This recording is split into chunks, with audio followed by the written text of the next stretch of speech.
Good morning बच्चों, कैसे हो आप सभी लोग। चलिए स्टार्ट कर रहे हैं fifth lecture of your first chapter, that is the basic concept आप सीख रहे हैं केमिस्ट्री के। चलिए आज का लेक्चर स्टार्ट करने से पहले बच्चों आप लोगों को बता दूं अभी तक हम क्या क्या पढ़ चुके हैं। बच्चों सबसे पहले हमने समझा था what is your atomic mass. After that हमने समझा था what is RAM, that is the relative atomic mass, that was unitless parameter. After that हमने सीखा था क्या, मोलर मास, 1 मोल सब्सटेंस का मास इन ग्राम, दैट वाज मोलर मास हमने सीखा था। उसके बाद हमारा इतना बेस बन चुका था कि हम समझ सकते थे अपने मोल कॉन्सेप्ट को। हमने अपना मोल कॉन्सेप्ट समझा। हमने वहां मेनली 2 रिलेशन देखे नंबर ऑफ मोल्स कैलकुलेट करने के। नंबर ऑफ मोल्स आप 2 तरीके से कैसे कैसे कैलकुलेट करते हैं। Number 1 on the basis of mass, number 2 on the basis of particles, that is atoms, that may be ions, that may be cations, that may be electrons, that may be protons, etc etc। तो relation क्या था number of moles का, given mass divided by molar mass, this was the first relation, and the second relation was given particle divided by number Avogadro number. तो ये तो relation हमने देखे थे मोल कैलकुलेट करने के, नंबर ऑफ मोल्स कैलकुलेट करने के। तो बच्चों यहां तक हम लोग पढ़ चुके हैं। इससे रिलेटेड हम काफी एग्जांपल भी प्रैक्टिस कर चुके हैं, अपनी कॉन्सेप्ट ब्रश अप कर चुके हैं। चलिए बच्चों आज हम नेक्स्ट टॉपिक पढ़ने जा रहे हैं, that is calculation of your electrons, protons and neutrons. Means आपको इलेक्ट्रॉन्स कितने हैं, प्रोटॉन्स कितने हैं, न्यूट्रॉन्स कितने हैं आपके एटम में, आपके आयन में, आपके कैटायन में, आपके एनायन में। अगर आप ये सीख जाएंगे उसके बाद हम लेवल बढ़ाएंगे, फिर हम क्वेश्चन लगाएंगे। चलिए आइए देखिए स्टार्ट कर रहे हैं आज का topic, that is calculation of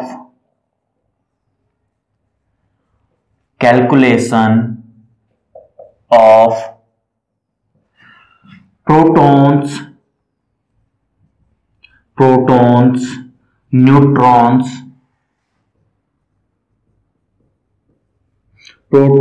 neutrons and electrons.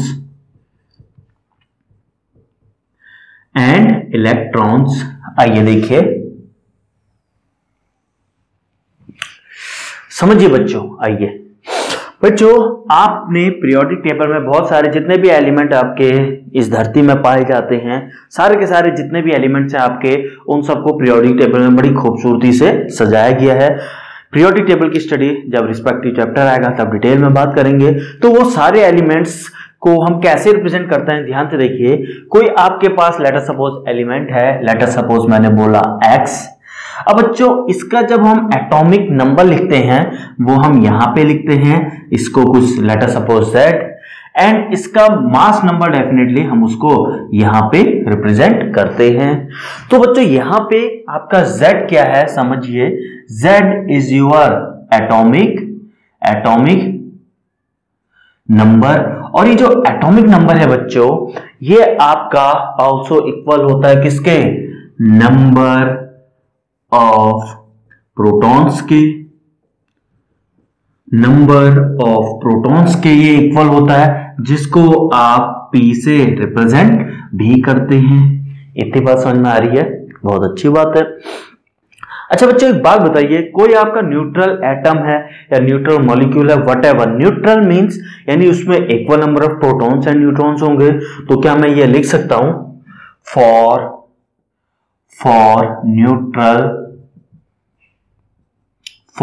Neutral atom, क्या मैं ये ऐसा लिख सकता हूं, यहां पे देखिए,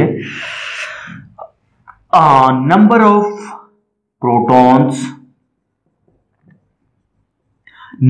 प्रोटॉन्स इक्वल्स टू, जिसको आप P से रिप्रेजेंट करते हैं बच्चों, number of protons equals to number of electrons,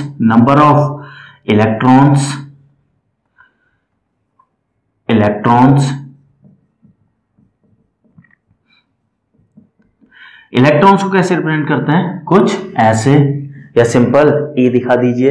इतनी बात तो सही है ना, ऐसा लिख सकते हैं या नहीं न्यूट्रल के लिए, डेफिनेटली हम ऐसा लिख सकते हैं। चलिए बहुत अच्छी बात है। अब बच्चों बात आती है, आपसे पूछा जाएगा नंबर ऑफ प्रोटॉन कितने हैं कैलकुलेट कीजिए, तो आप डायरेक्टली एटॉमिक नंबर के बराबर आंसर लिख देंगे और टिक कर देंगे। आपसे पूछा जाएगा नंबर ऑफ इलेक्ट्रॉन बता दीजिए, आप कहेंगे न्यूट्रल एटम है तो इसके बराबर होगा। बहुत अच्छी बात है। एंड यहाँ पे ए क्या है आपका, A is nothing but A is your mass number.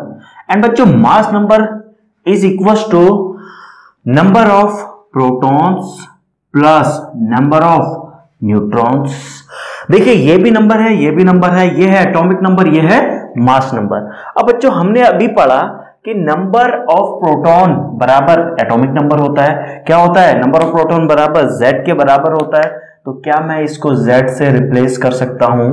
तो जैसे ही मैंने इसको Z से रिप्लेस किया तो मेरे पास नंबर ऑफ न्यूट्रॉन्स निकल के आ चुके हैं, नंबर ऑफ न्यूट्रॉन्स निकल के आ चुके हैं जो कि n से आप रिप्रेजेंट करते हैं। क्या आ गया, a माइनस Z। तो नंबर ऑफ, अगर आपसे पूछा जाए नंबर ऑफ प्रोटॉन पूछा जाए तो number of proton directly equal to Z होते हैं। नंबर ऑफ न्यूट्रॉन्स पूछा जाए तो इन दोनों का डिफरेंस ले लीजिए। नंबर ऑफ इलेक्ट्रॉन्स पूछा जाए वो equal to number of protons होते हैं, प्रोवाइडेड आपका जिसकी आप बात कर रहे हैं वो न्यूट्रल है या आपका आयन है या कैटायन है, आपको देखना पड़ेगा। क्या आपको बात यहां तक समझ में आई? क्या आपको बात यहां तक समझ में आई? अगर समझ में आई तो एक एग्जांपल देखें। चलिए देखिए एग्जांपल, देखिए एग्जांपल, यहां पे देखिए एग्जांपल।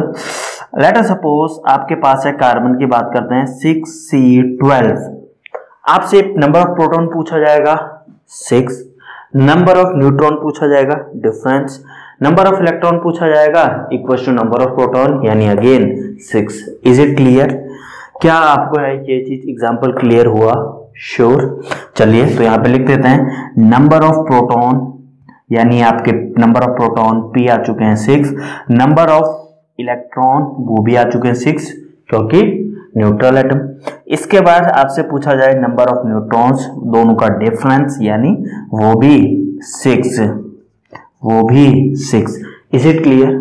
शो। चलिए बच्चों इतना नोट कीजिए। उसके बाद हम एक कॉन्सेप्ट देखने जा रहे हैं, वो क्या, वो ये कि आप देखिए मास नंबर एंड एटॉमिक मास में क्या डिफरेंस है, क्या सिमिलरिटी है एंड उसका क्या एडवांटेज है। आइए हम वो देखने जा रहे हैं, पहले इतना नोट कीजिए।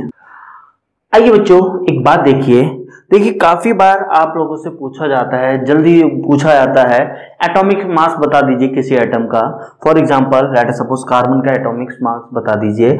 आप लोग क्या करते हैं, यहां से ये नंबर उठाते हैं एंड इसके पीछे से क्या लगा देते हैं, यूनिट AMU। आप इसके पीछे से लिख देते हैं यूनिट AMU, आपका आंसर निकल के आ जाता है। यानी with the help of mass number आप उसका एटॉमिक मास बता दे रहे हैं, यानी इन दोनों में डेफिनेटली कोई रिलेशनशिप है।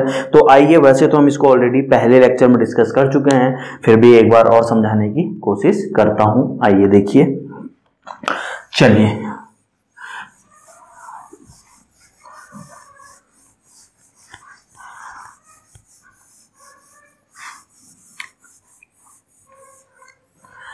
आइए बच्चों देखिए कार्बन की हेल्प से ही समझ लेते हैं, कार्बन के एग्जांपल से ही समझ लेते हैं। आइए देखिए 6C12 के एग्जांपल से अगर आपसे इसका एटॉमिक मास पूछा जाता तो आप क्या करते, सीधे 12 AMU लिख देते और आपका आंसर आ जाता। अब ऐसा कैसे कर पा रहे हैं समझिए। आपसे पूछा जा रहा है एटॉमिक मास, आपसे पूछा जा रहा है एटॉमिक मास। एटॉमिक मास क्या होता है बच्चों, मास of proton plus mass of neutron plus mass of electron, जो कि हम नेग्लेक्ट कर देते हैं। क्यों कर देते हैं आपको अभी थोड़ा देर पहले बताया और प्रीवियस लेक्चर पहले लेक्चर में भी आपको बताया गया है। चलिए दोबारा सुन लीजिए, मास ऑफ इलेक्ट्रॉन भी यहाँ पे आप ऐड करते हैं। Mass of electron is with respect to mass of proton is much less. कितना, मास ऑफ प्रोटॉन 2000 गुना लगभग ज्यादा होता है with respect to mass of electron के, इसलिए हम इसको इनके रिस्पेक्ट में नेग्लेक्ट कर देते हैं। तो आपका सिंपल सा आपका आंसर में कोई डिफरेंस नहीं आता है, अप्रोक्सीमेट, यानी आप ये भी करेक्ट आंसर आता है, हार्डली डेसिमल का कुछ डिफरेंस आता है। तो एटॉमिक मास आपका क्या है, mass of proton plus mass of neutron. अब बच्चों इस एग्जांपल में अगर हम देखें तो हमारे कितने हैं, 6 तो हमारे प्रोटॉन हैं, 6 हमारे, इसको कैपिटल एम लिख लीजिए, कैपिटल एम, एंड इसको भी लिख लीजिए कैपिटल एम। तो बच्चों यहाँ पे मास ऑफ प्रोटॉन लिखने हैं, टोटल प्रोटॉन कितने हैं 6 इंटू मास ऑफ प्रोटॉन, एक सिंगल मास ऑफ प्रोटॉन। यहाँ पे भी न्यूट्रॉन कितने हैं, 6 न्यूट्रॉन है इंटू मास ऑफ न्यूट्रॉन, तभी तो टोटल मास ऑफ न्यूट्रॉन आएगा। बिल्कुल। अब बच्चों आपको पता है क्या, आपको पता है मास ऑफ प्रोटॉन जो कि लगभग मास ऑफ न्यूट्रॉन के बराबर होता है, जो कि आता है 1.66 इंटू 10⁻⁻24, कुछ याद है या भूल चुके हैं, ग्राम इक्वल्स टू एंड यही वैल्यू 1 mu के बराबर भी होती है, ये आप लोग ऑलरेडी पढ़ चुके हैं। यानी मास of proton mass of neutron बराबर है, तो यानी ये दोनों बराबर है, तो ये 6 12 मास ऑफ प्रोटॉन लिख सकता हूं मैं इसको, equals to 12 mass of proton लिख सकता हूं। एंड ये किसके बराबर है, mass of proton mass of neutron 1 AMU के बराबर है, तो MP की जगह मैं क्या लिख सकता हूं, इसको 12 AMU लिख सकता हूं। तो बच्चों आपको समझ में आया, आपको यहां से ये देखने को मिला एटॉमिक मास आप डायरेक्टली लिख सकते हैं, मास नंबर उठाइए और उसके पीछे AMU लगा दीजिए। मास नंबर आपने 12 उठाया, AMU लगा दिया डायरेक्टली। तो यहाँ पे आपको कुछ चीज समझ में आई। तो ये सिमिलरिटी मैं आपको पहले भी दिखा चुका था, अगेन बता चुका हूं। तो दिस इज द बेनिफिट जो आप यहाँ से डायरेक्टली उठा सकते हैं। Is it clear? बढ़े आगे, एग्जाम्पल देखें, बताएंगे। चलिए नोट कीजिए बच्चों, आइए कुछ एग्जाम्पल देखने जा रहे हैं। मीन्स ऑन द बेसिस, कौन से एग्जांपल देख रहे हैं, proton calculation, neutron calculation and electron calculation. आइए देखिए, यहां पे डालिए एलिमेंट आप जिसकी बात कर रहे हैं, एंड चलिए आइए एलिमेंट डालिए, एलिमेंट, इस एलिमेंट के, ये आप यहाँ पे एलिमेंट लिख रहे हैं, बहुत अच्छी बात है। एक काम कीजिए,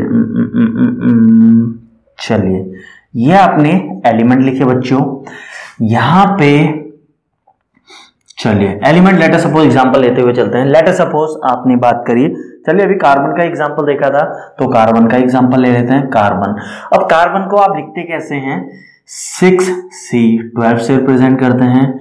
रिप्रेजेंटेशन ये क्या है, रिप्रेजेंट करते हैं आप इसको ऐसे। अब यहां पे आपको बताना है proton, number of proton, number of neutron,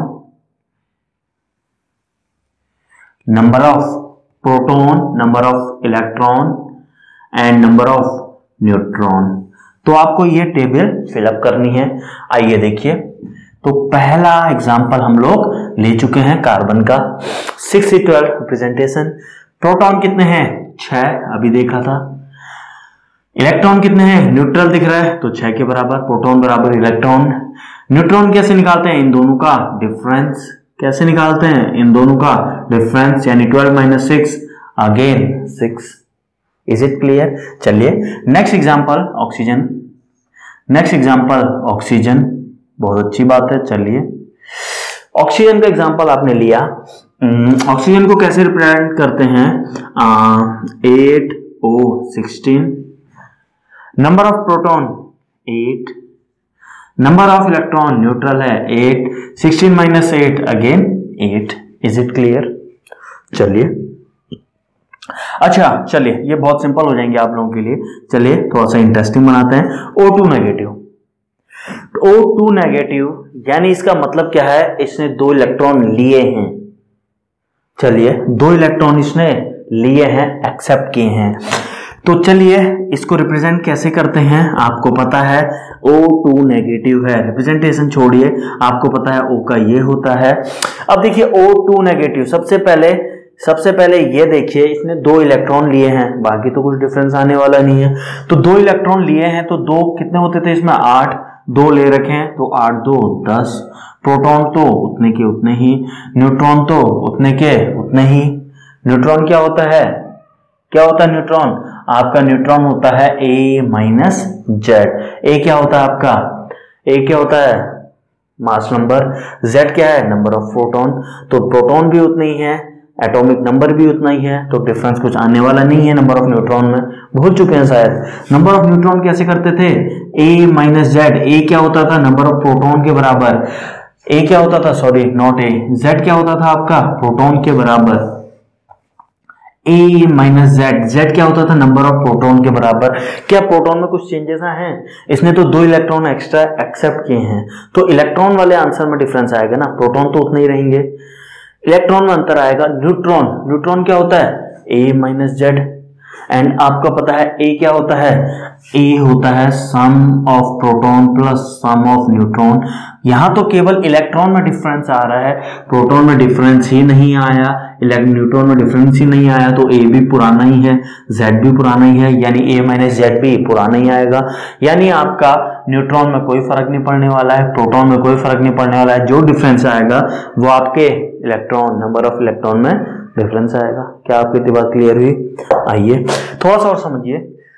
अब देखिए कैसे बनता है O2 नेगेटिव, O में 2 इलेक्ट्रॉन एक्सेप्ट किए, आपका बन गया क्या, O2 नेगेटिव। 2 नेगेटिव दिखा रहा है कि क्या है, ये एटम क्या है, नेगेटिवली चार्ज, इसने 2 इलेक्ट्रॉन लिए हैं इसलिए ऊपर से नेगेटिव चार्ज दिखाई दे रहा है। सिमिलरली पॉजिटिव चार्ज भी आ सकता है, फॉर एग्जांपल एल्यूमिनियम का केस ले लीजिए, एल्यूमिनियम आपका Al3 पॉजिटिव में कन्वर्ट होता है, कैसे, जब ये 3 इलेक्ट्रॉन रिलीज कर देता है, अपने में से छोड़ देता है, यानी इसने 3 इलेक्ट्रॉन जैसे ही छोड़े तो इसमें इलेक्ट्रॉन के चार्जेस कम हो गए, यानी इलेक्ट्रॉन जो भी आप आंसर देखेंगे वो कम आएगा, प्रोटॉन इसमें पहले जितने थे उतने ही रहेंगे।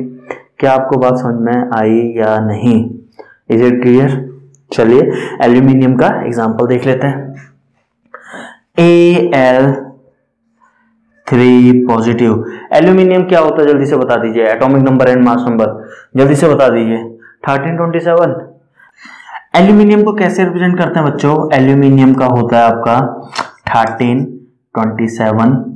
3 पॉजिटिव यहाँ पे दिखाइए, 3 पॉजिटिव। सिमिलरली O2 नेगेटिव को दिखाना चाह रहे हैं तो ऐसे दिखाइए। ऑक्सीजन का आपको पता है क्या, 8, 16 एंड यहाँ पे दिखा दीजिए 2 नेगेटिव। अब बता दीजिए बच्चों, देखिए number of proton 13, number of electron भी 13 होते हैं, 3 पॉजिटिव यानी 3 इलेक्ट्रॉन छोड़ चुका है, 13 होते हैं, 3 छोड़ चुका है, तो कितने बचे, 10। 3 पॉजिटिव का ये मतलब है। And number of neutron, number of neutron कितना आएगा, दोनों का डिफरेंस कितना आ गया, 14। Is it clear? क्या आपको इतनी बात समझ में आ रही है? तो क्या आप लोग इस टाइप के एग्जांपल कर लेंगे? श्योर, पक्का, कैन आई बिलीव? चलिए इतना नोट कीजिए, उसके बाद 1, 2, 3, 4 हो चुके हैं, तो कुछ और प्रैक्टिस करते हैं। आइए बच्चों, अगर ये आप कैलकुलेट नहीं कर पाएंगे तो अभी जो हम क्वेश्चनों का लेवल बढ़ाने वाले हैं आप वो नहीं कर पाएंगे, इसलिए मेरी यही रिक्वेस्ट है, कोई डाउट है तो अभी पूछ लीजिए या कमेंट करिए, जल्दी से बढ़े आगे, थोड़ा सा लेवल बढ़ाते हैं आप लोगों का। चलिए देखिए,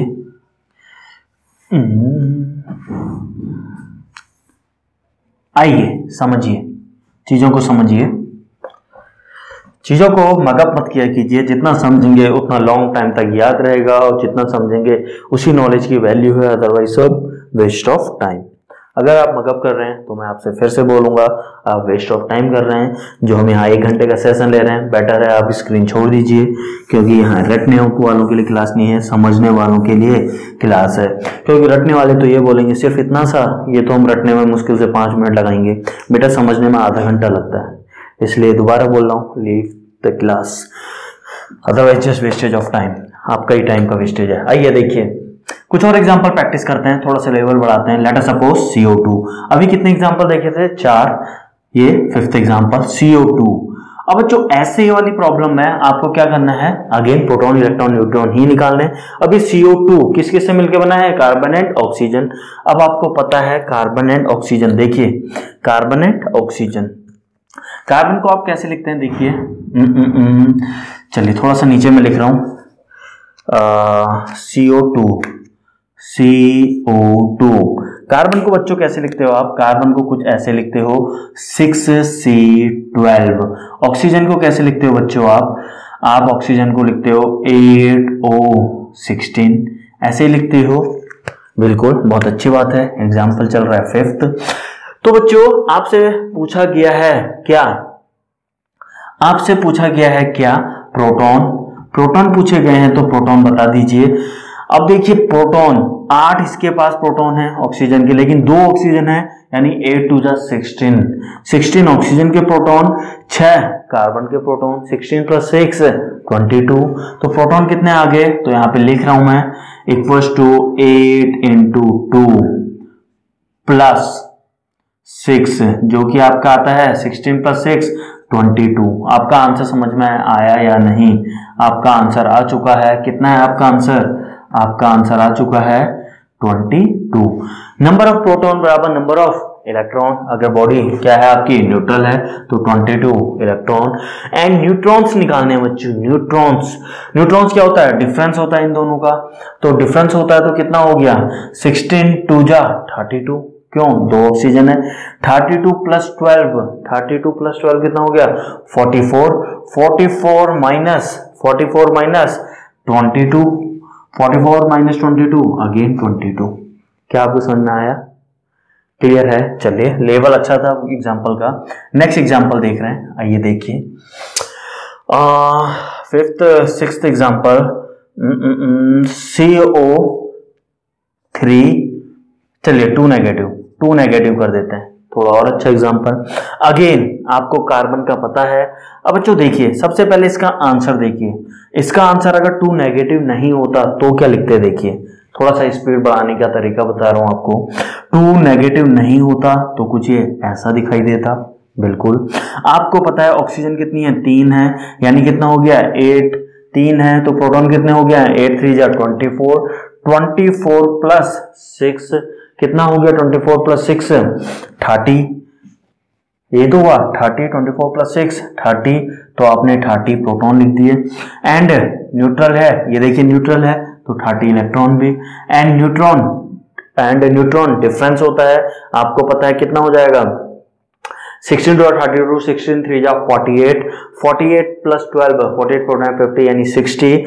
60 - 30 अगेन 30। वेरी गुड, क्लियर है। अब बच्चों आपसे ये नहीं पूछा है, आपसे 2 नेगेटिव का मतलब क्या है, इसने 2 इलेक्ट्रॉन खींचे हैं, इसने अपने एब्जॉर्ब किए हैं, 2 इलेक्ट्रॉन इसने लिए हैं, तो इसने 2 इलेक्ट्रॉन लिए हैं तो 2 इलेक्ट्रॉन एक्स्ट्रा आएंगे ना बच्चों। 30 + 2 32, आपका आंसर आ गया, सिंपल।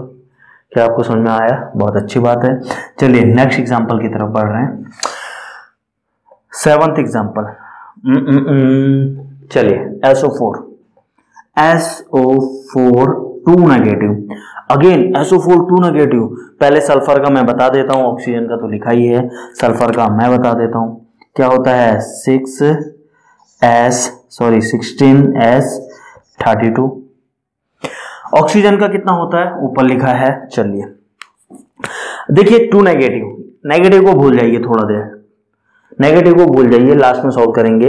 आपको पता है ऑक्सीजन 4, यानी 8 4 जा 32, 8 4 जा 32 प्लस सल्फर के 32 + 16 32 42 42 + 6 48।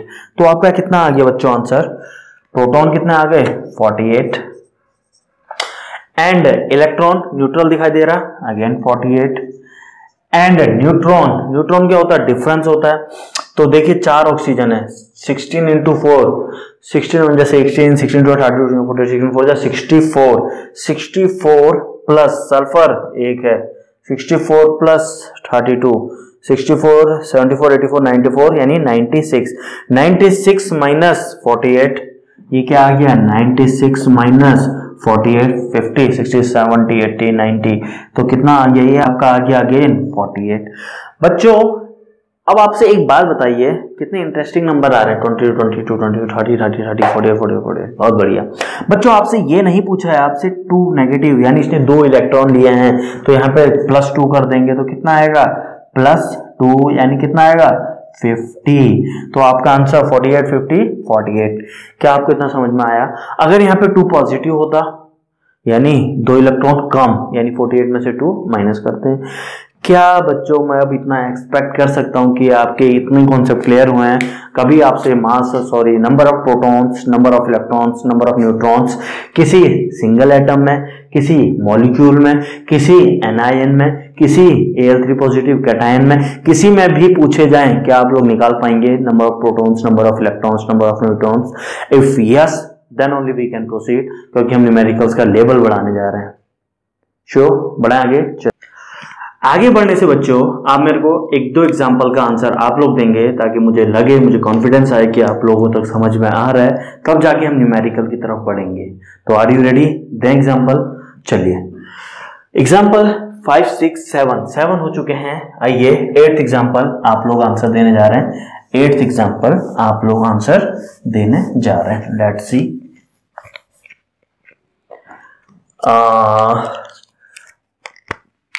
PO4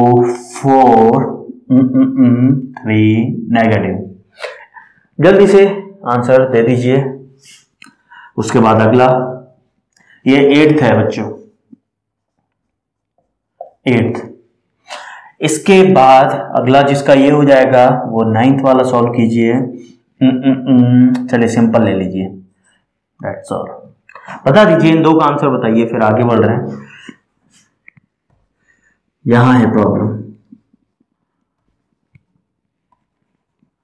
आइए देखिए बच्चों, देखिए P फास्फोरस कितना होता है? क्या लिखते हैं? 15। क्या लिखते हैं? 15 31 फास्फोरस के लिए। ऑक्सीजन का आपको पता है बच्चों कितना? 8 16 लाइक दैट। अब बच्चों 4 ऑक्सीजन है। सबसे पहले कैसे सॉल्व करना बताया आपको। 3 नेगेटिव का मतलब इसने 3 इलेक्ट्रॉन लिए हैं, यानी लास्ट में ऐड कर देना। फिलहाल थोड़ा देर के लिए 3 नेगेटिव भूल जाइए। अब बच्चों देखिए ऑक्सीजन, हाँ ओके, ऑक्सीजन 4 ऑक्सीजन यानी कितना हो गया? 8 4 32 ऑक्सीजन के प्रोटॉन प्लस 15 32 यानी 42 में प्लस 5 47। तो प्रोटॉन कितने आ गए बच्चों? 47। एंड न्यूट्रल दिख रहा है, फिलहाल तो न्यूट्रल दिख रहा है, तो यानी 47 इलेक्ट्रॉन। एंड न्यूट्रॉन बता दीजिए बच्चों, न्यूट्रॉन क्या होता है? डिफरेंस 4 हैं तो 16 64 प्लस 31 64 74 84 94 यानी 95 माइनस 47 95 माइनस 47 बच्चों कितना होता है बता दीजिए। 3 आपके इधर हैं, वहां है 45 46 47 48। क्रॉस चेक कर लीजिए। ठीक है चाचा, ठीक है। तो ये आपका आंसर आ चुका है। लेकिन आपसे क्या इसका आंसर पूछा था? आपसे PO4 2 नेगेटिव, यानी इसने 2 इलेक्ट्रॉन ले रखे हैं। इसने 2 इलेक्ट्रॉन ले रखे हैं, मतलब बच्चों कितना हो चुका है? ये हो चुका है आपका कितना? 49। क्या हो चुका है? 49। 2 आपने ऐड कर लिए। बच्चों क्रॉस चेक कीजिए, एवरीथिंग इज ओके। बच्चों आपका जो PO4 है वो किसकी फॉर्म में एग्जिस्ट करता है? H3PO4 सुना होगा, यानी ये 3 नेगेटिव फॉर्म में आपका ज्यादातर आपको दिखाई देगा, तो बेटर है 3 नेगेटिव, यानी 3 ऐड कर दीजिए। तो ये था 47 प्लस 3 कर दीजिए यानी 50। तो आपका आंसर आ चुका है 47 50 एंड 48। Is it clear? क्या अगला एग्जाम्पल आप लोग बताएंगे? चलिए जल्दी से बता दीजिए। कार्बन को कैसे लिखते हैं? 6C12। ऑक्सीजन को कैसे लिखते हैं? 8O16। आप बता दीजिए प्रोटॉन 8 प्लस 6 दूना 12 13 14 14। आपका आंसर आ गया 14। न्यूट्रल है तो ये भी 14। एंड नंबर ऑफ न्यूट्रॉन, ऊपर वाले माइनस नीचे वाले, ऊपर का ऐड कीजिए। 12 2 24 25 26 27 28 माइनस 6 2 12 13 14 यानी कितने आ चुके हैं आपके? अगेन 14। तो क्या आपको ये याद रहेगा बच्चों? क्या आपको इतना याद रहेगा? Is it clear? अगर आपके इतने एग्जाम्पल आप लोग कर पाए तो क्या हम अपना आगे बढ़ें, लेवल बढ़ाएं? शो चलिए बच्चों, आगे बढ़ने से पहले थोड़ा सा एक टॉपिक और देख लीजिए, that is the calculation of charge. वैसे तो मैं ऑलरेडी बता चुका हूं आपको, काफी अच्छे है तो समझ भी चुके होंगे। देखिए कैलकुलेशन ऑफ चार्ज फिर भी एक बार सीख लीजिए ताकि आगे न्यूमेरिकल करने में प्रॉब्लम ना आए। आइए समझिए। देखिए हेडिंग है आपकी calculation of charge, calculation of charge. बेटा चार्ज जब कैलकुलेट कर रहे हैं तो डेफिनेटली न्यूट्रल एटम की तो आप बात ही नहीं करेंगे, न्यूट्रल की। न्यूट्रल मतलब नो चार्ज, बात समझ में आ रही है। फॉर एग्जांपल आप यहाँ एल्यूमिनियम की बात नहीं करेंगे, एल्यूमिनियम लिख दिया यानी न्यूट्रल है, नो चार्ज। एल्यूमिनियम 3 पॉजिटिव लिखा मैंने, definitely there is charge, charge दिख तो रहा है ऊपर, पॉजिटिव चार्ज। क्या आपको बात समझ में आई? अब कितना पॉजिटिव चार्ज ये आपको कैलकुलेट करना है, कितना negative charge, O2 negative, oxygen के ऊपर क्या है, नेगेटिव, ठीक है। सिमिलरली आपका Mg2 positive, similarly Cl negative, similarly Na positive. तो ये डिफरेंट डिफरेंट एटम्स चार्जेस कुछ भी हो सकते हैं, तो कैसे कैलकुलेट करेंगे आपको वो देखना है। तो बच्चों इसका मतलब तो मैं बता चुका हूं, 3 पॉजिटिव का मतलब पॉजिटिव चार्ज कब आता है, जब आप 3 इलेक्ट्रॉन रिलीज कर देते हैं। तो एल्यूमिनियम से आपका एल्यूमिनियम 3 पॉजिटिव बना, कब बना, जब इसने 3 इलेक्ट्रॉन रिलीज कर दिए होंगे। Is it clear? यानी अब 3 इसकी बात कर रहे हैं, इसकी बात कर रहे हैं, तो इसमें नंबर ऑफ प्रोटॉन्स, बच्चों अभी थोड़ा देर पहले सिखाया था, नंबर ऑफ प्रोटॉन्स एल्यूमिनियम को कैसे दिखाते हैं, Al1327 ऐसे दिखाते हैं, और यहाँ पे कितने हैं 3 positive. Number of proton 13, number of electron अगर न्यूट्रल है तो 13, लेकिन 3 पॉजिटिव मतलब 3 इलेक्ट्रॉन दे दिए, रिलीज कर दिए, तो 13 - 3 यानी 10। नंबर ऑफ न्यूट्रॉन बच्चों डिफरेंस ऊपर और नीचे का यानी 14। क्या आपको इतनी बात समझ में आ रही है? तो बच्चों आपने इसमें तो प्रोटॉन इलेक्ट्रॉन न्यूट्रॉन बताया, कैलकुलेशन ऑफ चार्ज आपने तो चार्ज कितना है बताया ही नहीं। तो बच्चों आपको पता है चार्ज इलेक्ट्रॉन में चार्ज, प्रोटॉन में चार्ज, मैग्नीट्यूड तो दोनों में सेम होता है, नेचर अलग, एक में नेगेटिव चार्ज एक में पॉजिटिव। नेचर की कौन बात कर रहा है बच्चों, मैग्नीट्यूड तो बताओ कितना चार्ज है। Al3 पॉजिटिव कह दिया, कितना चार्ज है, पॉजिटिव नेगेटिव बाद में बात करेंगे, कितना 10 20 30 100 कितना, यानी मैग्नीट्यूड जानना चाह रहे हैं। तो बच्चों आप जानते हैं क्या, चार्ज ऑन नोट, यहां पे लिख रहा हूं नोट, चार्ज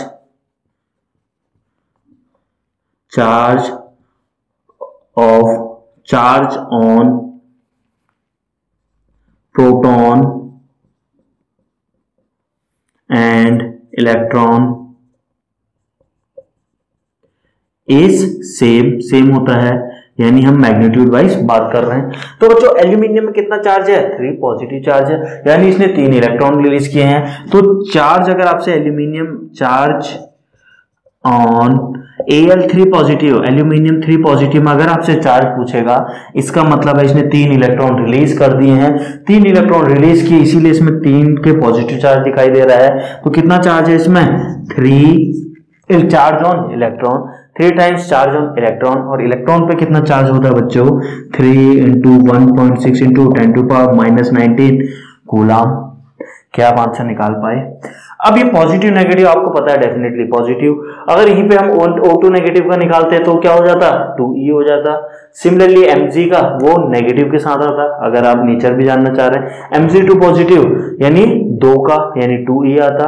तो अगर आपको ये समझ में आ चुका है तो आपका ये टॉपिक क्लियर है, charge, calculation of charge on any atom.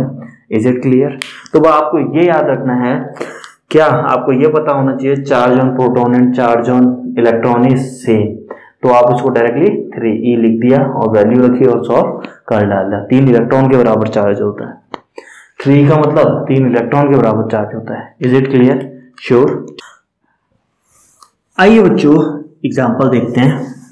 चलिए दोबारा मोल पे जा रहे हैं, एंड डेफिनेटली इस टॉपिक की आपको जरूरत पड़ने वाली है। आइए देखिए, आपसे पूछा जा रहा है, एग्जाम्पल हम 11 कर चुके थे, एग्जाम्पल नंबर 12 देखिए, आपसे बोला जा रहा है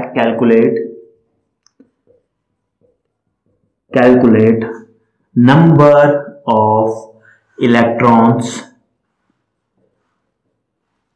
आपसे नंबर ऑफ इलेक्ट्रॉन पूछा जा रहा है इन 38 ग्राम PO4 3 नेगेटिव।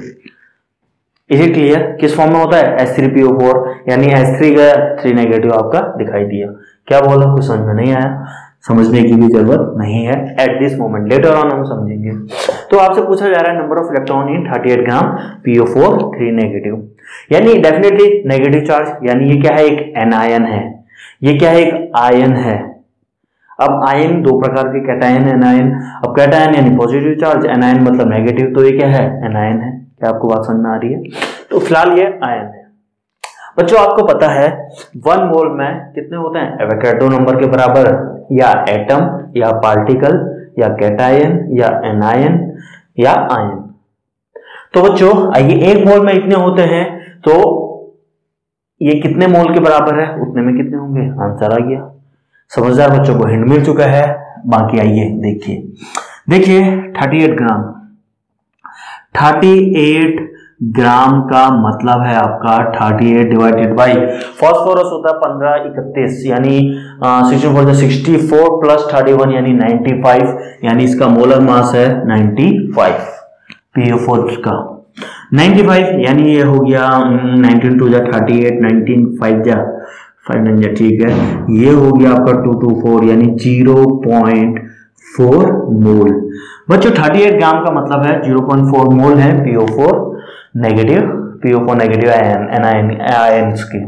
यानी बच्चों आपको पता है 1 मोल में होते हैं Na आयन्स, ये आयन ही तो है, Na आयन्स होते हैं। तो बच्चों 0.4 में कितने होंगे? तो 0.4 मोल पे कितने होंगे?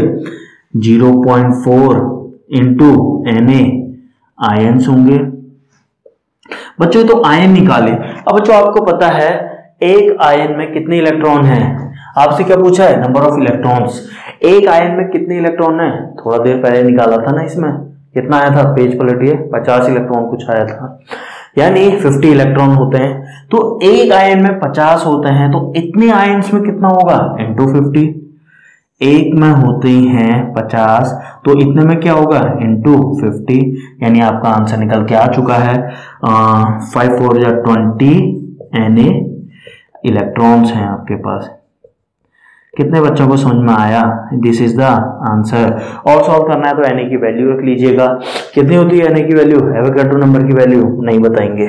चलिए बच्चों यहां पे इलेक्ट्रॉन्स कितने होते हैं? इलेक्ट्रॉन्स PO4 नेगेटिव में जो इलेक्ट्रॉन्स होते हैं लिख देता हूं, PO4 3 नेगेटिव में 50 इलेक्ट्रॉन्स। पेज पलट लीजिए, थोड़ा देर पहले पढ़ा था, बार बार थोड़ा कैलकुलेट करवाएंगे। क्या आपको इतना समझ में आया? क्या आपको इतना समझ में आया? Na की वैल्यू बच्चों 6.023 इंटू 10 टू द पावर 23। कुछ बच्चे तो ऐसे देख रहे हैं, सर नहीं बताओगे, हमने फीस दे रखी है, सर बताना तो पड़ेगा। अरे बच्चों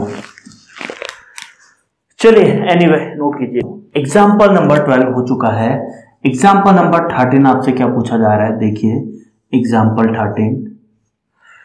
ओके, कैलकुलेट, पहला पार्ट आपसे जो पूछा था वो आप सॉल्व कर चुके हैं प्रीवियस प्रॉब्लम में।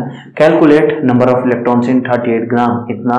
अब आपसे बोला जा रहा है कैलकुलेट, क्या सेकंड पार्ट जो पूछा जा रहा है, चार्ज। कैलकुलेट चार्ज, आपसे चार्ज कैलकुलेट करवाया जा रहा है। कैलकुलेट चार्ज इन 38 ग्राम, इतना। यानी वही प्रीवियस प्रॉब्लम है।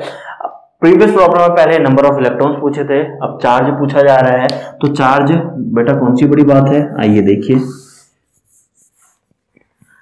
देखिए चार्ज।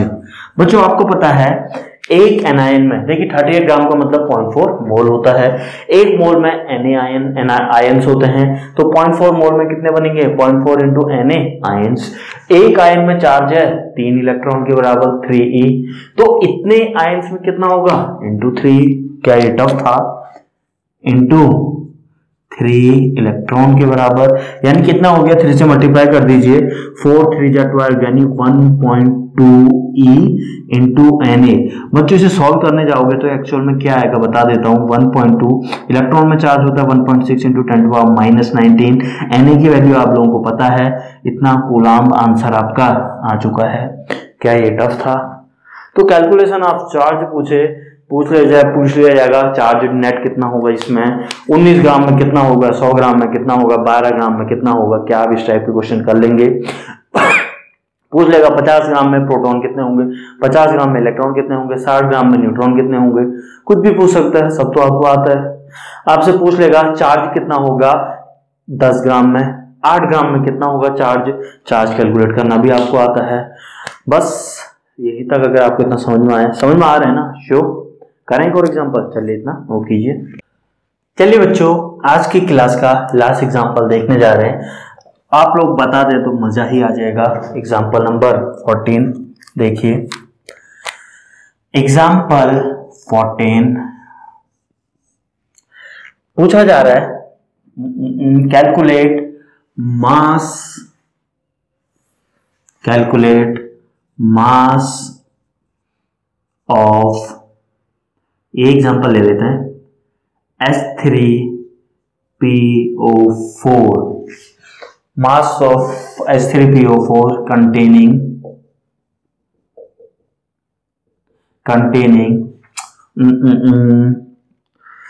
कितना चलिए 19 Na इलेक्ट्रॉन्स।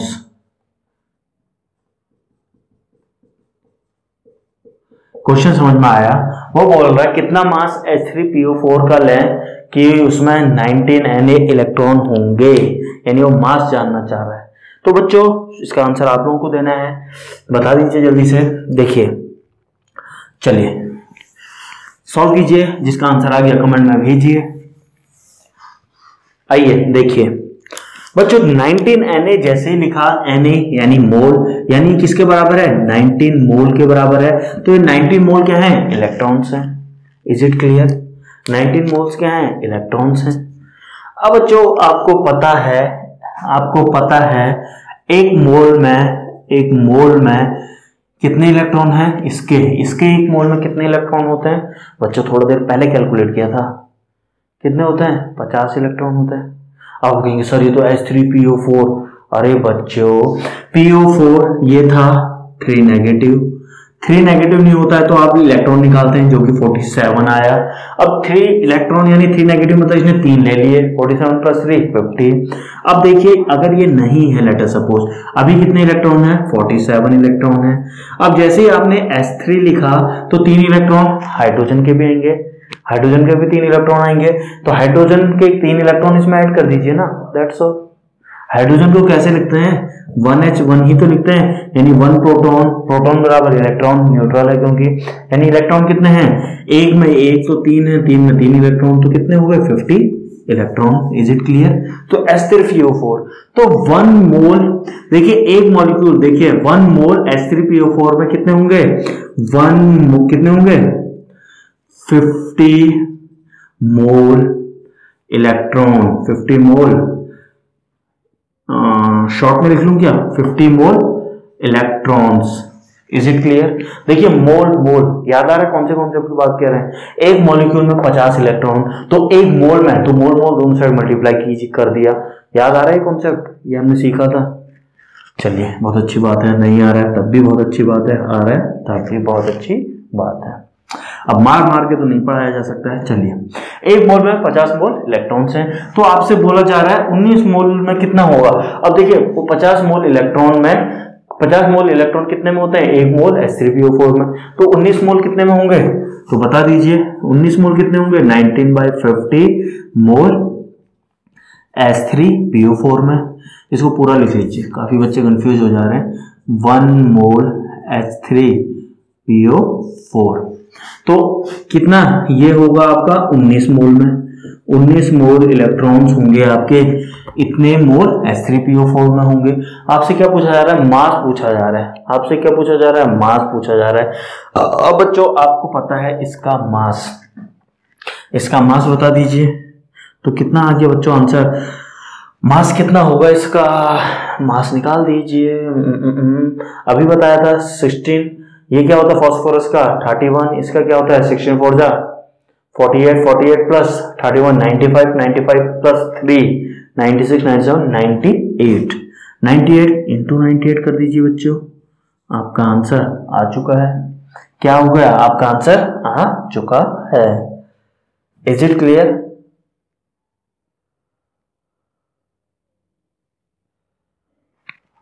तो आपका आंसर हो गया 19/50 इंटू 98 ग्राम। लोग आंसर आ चुका है। Is it clear? क्या बच्चों आपको समझ में आया? श्योर? आई होप समझ में आया होगा, इतना तो एक्सपेक्ट कर सकता हूँ। तो बच्चों आज की क्लास यहीं पे रोकते हैं, कल मिलते हैं at the same time at the same platform. Till then thank you and have a nice day.